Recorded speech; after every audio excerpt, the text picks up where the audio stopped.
Hello everyone, welcome to star IQ. 19 नवंबर 2020 के Haryana current affair. इस वीडियो में हम लोग जानेंगे, अगर आपको मेरे द्वारा पढ़ाए गए सभी लेक्चर्स का पीडीएफ फाइल चाहिए तो आप मेरे Telegram channel star IQ PDF को जरूर ज्वाइन कीजिएगा।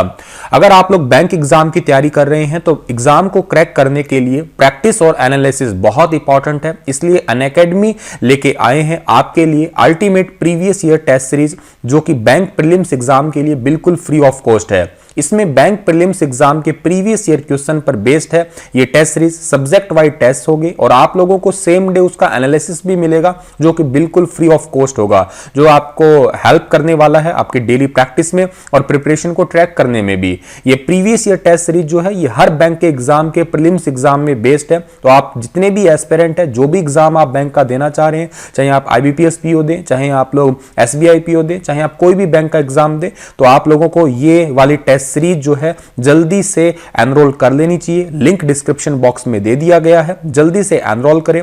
आज सुबह 11 बजे ही क्वांटिटेटिव एप्टीट्यूड का टेस्ट होगा, तो जल्दी एनरोल करें दिए गए इस फ्री टेस्ट सीरीज के लिंक को। बढ़ते हैं आगे। कल आपसे सवाल पूछा था, उसका सही जवाब क्या रहेगा? तो उसका सही जवाब रहेगा क्या हमारा, हरियाणा के किस जिले में विश्व का पहला गीता म्यूजियम खोला जाएगा? तो विश्व का पहला गीता म्यूजियम खोला जाएगा कुरुक्षेत्र के अंदर। इसे कुरुक्षेत्र विकास बोर्ड KDB ने जो है इसकी मंजूरी भी दे दी है। तो डी ऑप्शन जो है इस क्वेश्चन का हमारा वो बिल्कुल ठीक रहेगा। कुरुक्षेत्र को हम लोग धर्म नगरी के नाम से भी जानते हैं। आज का पहला क्वेश्चन है, हरियाणा गठन के बाद किस जिले के पहले विधायक बने? स्वामी भगवान देव का हाल ही में निधन हो गया है। तो बहुत इंपॉर्टेंट क्वेश्चन है। इस क्वेश्चन का सही आंसर रहेगा ये भिवानी के पहले विधायक थे, जो आपको फोटो में दिखाई दे रहे हैं। ये भगवान देव प्रभाकर हरियाणा गठन के बाद में 1967 के अंदर 1967 में जो विधानसभा चुनाव हुए थे, उसमें ये जनसंघ की सीट पे पहले विधायक निर्वाचित हुए थे। उस टाइम पे भिवानी जो था वो हिसार का हिस्सा था, ठीक है। वर्तमान में तो खुद एक जिला है ही ये, ठीक है। और इन्होंने विधायक सागर राम गुप्ता को हरा के विधानसभा में पहुंचे थे ये। और ये बाल ब्रह्मचारी थे, 10 भाई बहन थे इनके। इन्होंने एजुकेशन भी काफ़ी अच्छी की थी। नेशनल कॉलेज सिरसा में प्रोफेसर रहे थे। उनसे पहले ये MA BEd LLB कर चुके थे राजनीति में आने से पहले। 1970 में इन्होंने राजनीति से संन्यास ले लिया और हिमालय में रह के तपस्या की थी। लगातार 5 साल तक उन्होंने वहां पे तपस्या की थी। हर रोज यज्ञ किया करते थे। कहा जाता है कि 1997 में इन्होंने 1100 कुंडीय हवन यज्ञ जो किया था और 2016 के अंदर नखचंडी महायज्ञ किया था। अभी रिसेंटली इनकी तबीयत खराब हो गई थी, 4-5 दिन पहले इन्होंने बोलना बंद कर दिया था और अब ये ब्रह्मलीन हो गए। भगवान के इनके पास में आत्मा चली गई, ठीक है। अब जिक्र भिवानी का कर रहे हैं हम लोग, तो भिवानी को मैप में देखिएगा। 1893 में भिवानी में पहली नहर लाई गई थी, इंपॉर्टेंट पॉइंट। 1933 में भिवानी में वाटर वर्क स्थापित किया गया था। 1935 में गंदे पानी की निकासी की व्यवस्था के लिए पक्की नालियों के द्वारा जो है उसको निकासी से व्यवस्था की गई थी।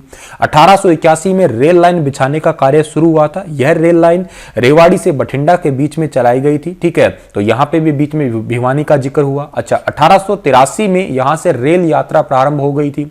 1992 में उग्रसेन के प्रयासों से भिवानी सेंट्रल को कोऑपरेटिव बैंक की स्थापना की गई थी। अच्छा, 1948 में यहां बड़ा डाकघर भी खोला गया था। 1948 में टेलीफोन ऑपरेटर की सुविधा भी थी यहां पे। अच्छा, 1957 में पंडित दीनदयाल शर्मा तथा सनातन धर्म के संस्कृत पाठशाला की यहां पे स्थापना हुई। 1968 में पंडित सीताराम शास्त्री द्वारा ब्रह्मचार्य आश्रम की स्थापना, ठीक है। अब आप कहेंगे सर 1800 1900 मतलब यहां तो देश आजाद ही नहीं था कई जगह, तो लेकिन जगह तो थी ना, देश तो आजाद नहीं था, जगह तो थी ना। तो जहां जहां पे कार्य हुए जिस साल के अंदर, वो थोड़े इंपॉर्टेंट है, याद कर लीजिएगा आप।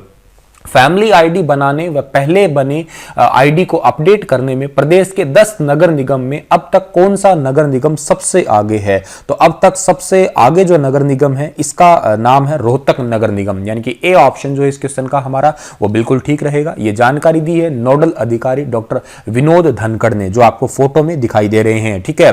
अब तक 10 नगर निगम में सबसे आगे है। 10 नगर निगम में यह काम 13.37% हो गया है। रोहतक नगर निगम में 20.74% फैमिली आईडी बन चुकी है। और हालांकि नगर निगम में जो है 90064 परिवारों के पहचान पत्र अभी तक बनाए जाने बाकी हैं, ठीक है। और इसकी अपडेशन में 37.36% काम कर लिया गया है। और इनकी लास्ट डेट कब तक रखी गई है? 31 दिसंबर तक की रखी गई है, अगर फैमिली आईडी बनानी है या फैमिली आईडी बनाने के अलावा जो है इन्हें अपडेट करना है, ठीक है। अगला क्वेश्चन हमारा है कि सहकारी कृषि एवं ग्रामीण विकास बैंक का हाल ही में जानकारी दी है कि बैंक में 2500 या 2500 लोन डिफॉल्टर्स पर 70 करोड़ रुपए बकाया है। अभी इसका मतलब क्या हुआ सर? डिफॉल्टर्स का मतलब आप सभी जानते होंगे कि जैसे बैंक कोई लोन देता है, तय सीमा के बाद में लोन अगर नहीं भरा जाता तो उनको हम डिफॉल्टर कह देते हैं। सहकारी और कृषि ग्रामीण विकास बैंक ने अभी रिसेंटली एक जानकारी दी है कि उसके पास में 2500 लोन डिफॉल्टर्स है, उनके पास में 70 करोड़ रुपए बकाया है। लेकिन उनके लिए एक योजना है, एक प्लान है। अभी क्या प्लान है कि वो अपना जो है क्या करेंगे, अगर कोई ब्याज है उनका टोटल ब्याज, उस टोटल ब्याज का कितना राशि अगर जमा करवा देते हैं तो उनका आधी राशि जो है माफ कर दी जाएगी, यानी कि 50%। आधी का मतलब 50% ही हो ना भाई। मान लेते हैं कि यार अगर आप पे 100 रुपए का ब्याज है, ठीक है, तो आप इसमें से 50 रुपए जमा करवा दीजिएगा, 50 रुपए सरकार अपने आप भरेगी, ठीक है। तो ये अभी फिलहाल के लिए योजना है, ये योजना है 31 दिसंबर तक की, ठीक है। 31 दिसंबर तक कोई ऐसा कर देता है तो उनको जो है इस पे 50% की छूट मिलेगी। रिसेंटली अभी यही घोषणा हुई है। मजे की बात यह है कि इसमें बहुत सारे डिफॉल्टर्स ऐसे हैं जो 1990 से पहले के भी हैं, ठीक है। अब आप कहेंगे सर सहकारी बैंक किन किन पे लोन देता है? लोन देता है ये कृषि उपकरणों पे देता है, जैसे ट्रैक्टर ट्राली वगैरह पे, भैंस पे देता है, पोल्ट्री फार्म पे, दुकान पे, दूध डेयरी, इन कामों पे जो है लोन देता है। और बहुत सारे लोग ऋण नहीं चुका पाते, उस वजह से उन्हें डिफॉल्टर सूची में शामिल कर दिया जाता है। अगला क्वेश्चन हमारा क्या रहेगा? पानीपत के किस गांव के पूर्व फौजी माहल सिंह का ऑर्गेनिक गुड़ हरियाणा के साथ हजारों किलोमीटर दूर अमेरिका, फ्रांस, कनाडा, दुबई में बसे भारतीय व वहां के मूल नागरिकों के मुंह में मिठास घोल रहा है? इसका मतलब यह है कि हरियाणा के कौन से गांव के हैं ये माहल सिंह? माहल सिंह है पानीपत से 20 किलोमीटर दूर एक गांव पड़ता है, ताजपुर गांव, वहां के रहने वाले हैं, जो आपको फोटो में दिखाई दे रहे हैं। ये पूर्व फौजी भी हैं और अब ये बहुत ही अच्छा काम कर रहे हैं। कौन सा काम कर रहे हैं? ये ऑर्गेनिक गुड़ बनाने का काम कर रहे हैं। मतलब इसमें किसी भी प्रकार के केमिकल का प्रयोग जो है वो नहीं हो रहा है, पूरी तरीके से केमिकल रहित है, ये याद रखिएगा। हालांकि गुड़ और शक्कर बनाने के अंदर जो है सुकलाई और अरंडी का तेल प्रयोग होता है, वो सुकलाई और अरंडी जो है वो भी ये अपने खेत में ही उगाते हैं। जिक्र यहाँ पे पानीपत का है, तो पानीपत बहुत फेमस है अपने 3 युद्धों के लिए। पानीपत बुनकरों का शहर भी कहलाता है, ये भी बात आप याद कर सकते हैं। आगे बढ़ते हैं। अगला क्वेश्चन हमारा क्या रहेगा? हाल ही में स्वास्थ्य मंत्री अनिल विज ने हरियाणा में रोजाना कितने हजार लोगों का कोरोना टेस्ट करने का लक्ष्य रखा है? देखिएगा, हरियाणा के अंदर कोरोना की लहर इतनी तेज हो चुकी है अब कि अब तक सबसे ज्यादा केसेस नवंबर के महीने में ही देखने को मिल रहे हैं। तो हरियाणा के स्वास्थ्य मंत्री और गृह मंत्री अनिल विज ने अभी घोषणा की है कि प्रतिदिन 30,000 जो है वो टेस्ट होने चाहिए, लक्ष्य रखा है रोजाना। और 30,000 लोगों का टेस्ट होगा तो जब नंबर ऑफ टेस्टिंग ज्यादा होगी तो उनका इलाज भी जो है वो ज्यादा करवाया जा सकता है। इस महामारी को ज्यादा गंभीरता दिखाने की जरूरत है, हल्के में नहीं। जब तक दवाई नहीं है तब तक वो कहते हैं ना ढिलाई नहीं है, मिठा वचन बोलते हैं ना, वही बात है। फिलहाल के लिए दवाई तो मास्क ही है। आप घर से जब भी कभी बाहर जाएं तो जरूर मास्क तो पहन के जाएं। और इसके अलावा रोहतक में जल्द ही जो है post Covid care centre, research centre की स्थापना की जाएगी। ये भी अभी रिसेंटली हमारे हरियाणा के स्वास्थ्य मंत्री अनिल विज ने घोषणा की है। अगला क्वेश्चन है हमारा, हरियाणा में अब ऐसे राजकीय प्राइमरी और माध्यमिक स्कूलों को बंद कर दिया जाएगा जिनमें कितने से कम छात्र है? तो हरियाणा के अंदर एक बहुत ही बड़ा निर्णय लिया गया है कि अब जो है 10 या 10 से कम छात्र हैं, उन ऐसे प्राइमरी और माध्यमिक स्कूलों को बंद कर दिया जाएगा। सी ऑप्शन जो है इस क्वेश्चन का हमारा बिल्कुल ठीक रहेगा।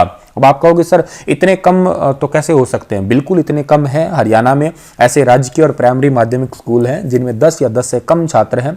अब सर बंद कर दिया जाएगा तो मतलब ये 10 बच्चे भी कहां जाएंगे? तो इनको मर्ज कर दिया जाएगा राजकीय स्कूलों के अंदर, ठीक है।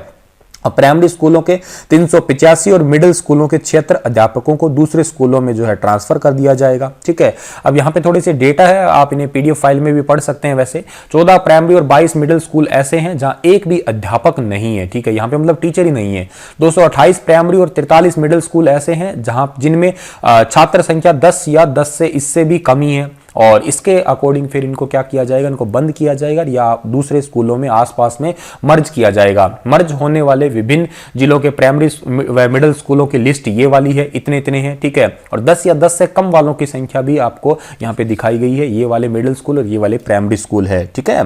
चलिए आगे बढ़ते हैं। अगला क्वेश्चन हमारा है कि हरियाणा सरकार अब जिला स्तर पर 11 सदस्यीय स्पेशल काउ टास्क फोर्स का गठन करेगी। यह घोषणा अभी रिसेंटली किसने की है? 11 सदस्यीय special cow cow task force का गठन करने की घोषणा की है मुख्यमंत्री मनोहर लाल खट्टर ने, यानी कि बी ऑप्शन जो है इस क्वेश्चन का हमारा वो बिल्कुल ठीक रहेगा। मवेशी तस्करी और जितने भी लोग ये गाय से रिलेटेड मामले आते हैं और हरियाणा सरकार जो है इनको बंद करने के लिए ये घोषणा की है, इसलिए 11 मेंबर की एक स्पेशल काउ टास्क फोर्स गठन करने की घोषणा की है।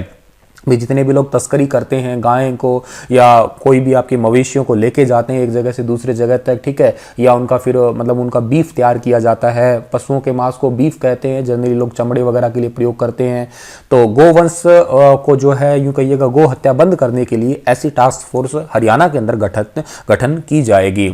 आगे बढ़ते हैं, अगला क्वेश्चन हमारा है कि मुख्यमंत्री मनोहर लाल ने देश के आत्मनिर्भर भारत अभियान की तर्ज पर हरियाणा में कौन से अभियान चलाने की घोषणा की है। देश के अंदर आत्मनिर्भर भारत अभियान जिसके तहत स्वदेशी चीजों का प्रयोग करना है और विदेशी चीजों का बहिष्कार करना है, बिल्कुल वैसा हरियाणा के अंदर भी आत्मनिर्भर हरियाणा अभियान शुरू किया जाएगा। बी ऑप्शन जो है इस क्वेश्चन का हमारा वो बिल्कुल ठीक रहेगा और इसको बहुत इंपॉर्टेंट तरीके से जो है लागू किया जाएगा। दूसरी बात है कि केंद्र सरकार का जो आत्मनिर्भर अभियान है ना, उसे हरियाणा को कितने रुपए मिले हैं, ये इंपॉर्टेंट क्वेश्चन बनता है। इसमें से एक और 20 करोड़ रुपए हरियाणा को मिले हुए हैं, ठीक है, 20 करोड़ रुपए।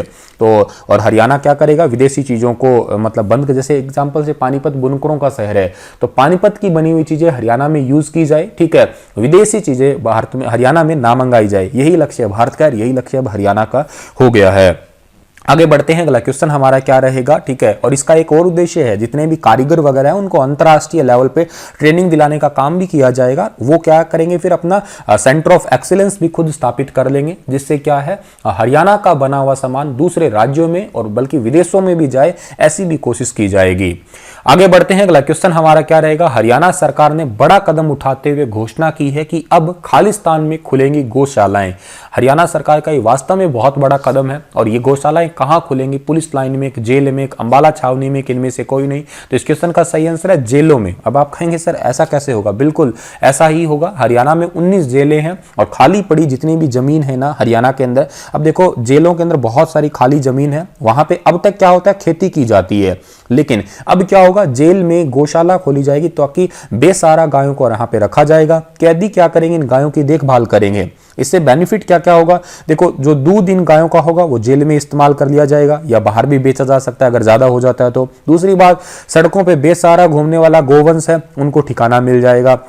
तीसरी बात है, कैदी खाली बैठे बोर होते हैं तो उनको भी एक टाइप का काम मिल जाएगा। तो ये काफी सारे अच्छी चीजें हैं। और हरियाणा और के साथ ही आप बताइए हरियाणा में बिजली मंत्री और जेल मंत्री कौन है। जेल मंत्री भी वही है, बिजली मंत्री भी वही है, आप कमेंट सेक्शन में लिख के उनका नाम बताइए।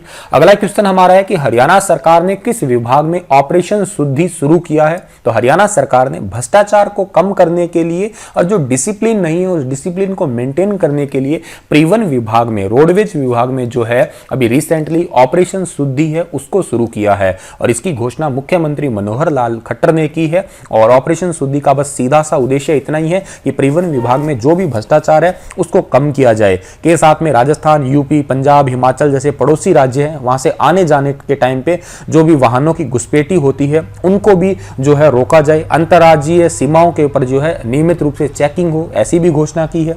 अभी रिसेंटली परिवहन विभाग के जो सचिव बने हैं उनका नाम है शत्रुजीत सिंह कपूर, जो उससे पहले बिजली विभाग के थे, ठीक है।